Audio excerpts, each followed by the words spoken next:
નમસ્કાર, થર્ડ આઈ એક્સપ્રેસમાં તમારું સ્વાગત છે. મારી ચેનલને લાઇક, શેર અને સબસ્ક્રાઇબ કરશો.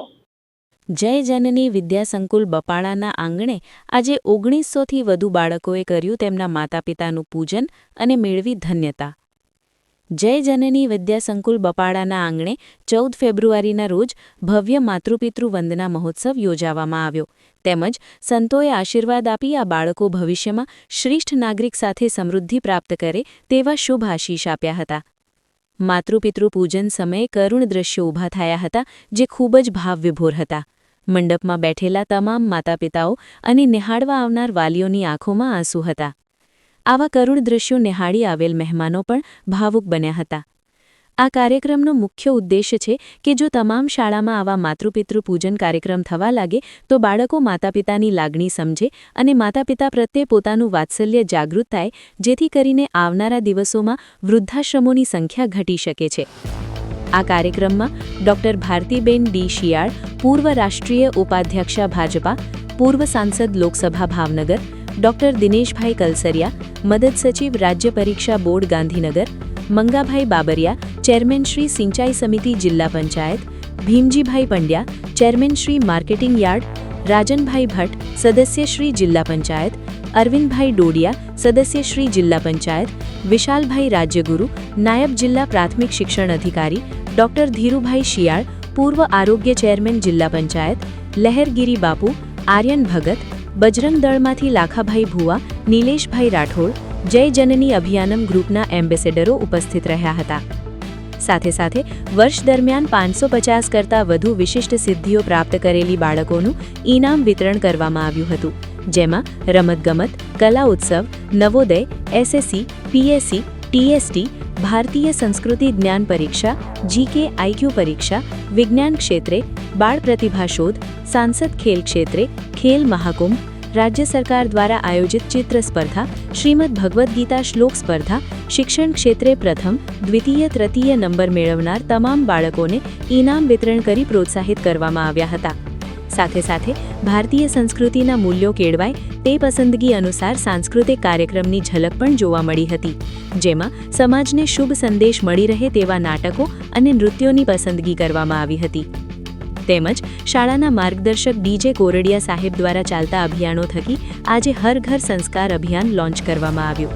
તેમજ રાષ્ટ્રવાદ પુસ્તકનું પણ લોન્ચ કરવામાં આવ્યું. બહેનોની સપોર્ટ એકેડેમી લોન્ચ કરવામાં આવી. તેમજ શાળાના તમામ કર્મચારીઓનું પણ સન્માન કરવામાં આવ્યું અને આવેલ તમામ વાલીશ્રીને હનુમાન ચાલીસાનું વિતરણ કરવામાં આવ્યું. તથા આ કાર્યક્રમ પૂર્ણ થઈ તમામ વાલીશ્રી અને મહેમાનોએ સાથે ભોજન લઈને આ કાર્યક્રમને પૂર્ણ કર્યો હતો.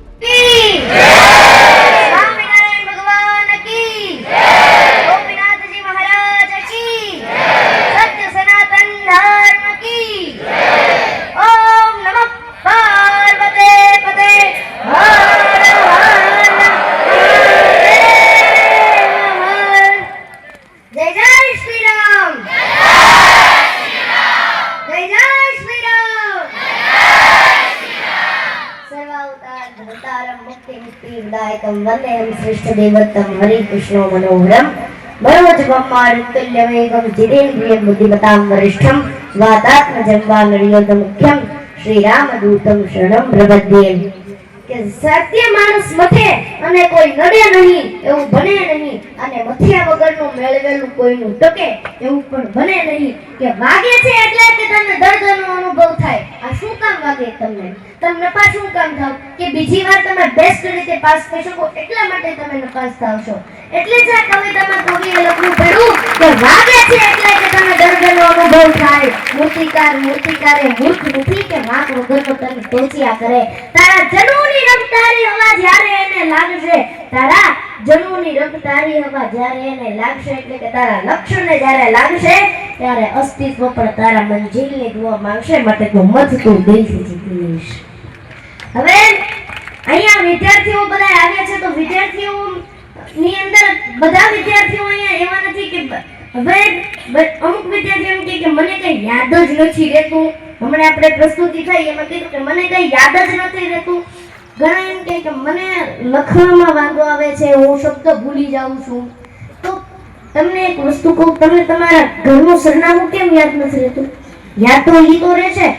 કેમ તો કે તમારે એની જરૂર છે અને તમારે એની સાથે શિક્ષણની જરૂર છે, એટલે તમે શિક્ષણની અંદર જો રસ રાખશો તો તમે પણ તેમાં માહિર બની જશો. અને શિક્ષણ કરવામાં કોઈ દી આળસ નહીં કરવાની. હવે જે વિદ્યાર્થી આળસ કરતા હોય એમના માટે અને આ વાર્તા સાંભળવી જોઈએ.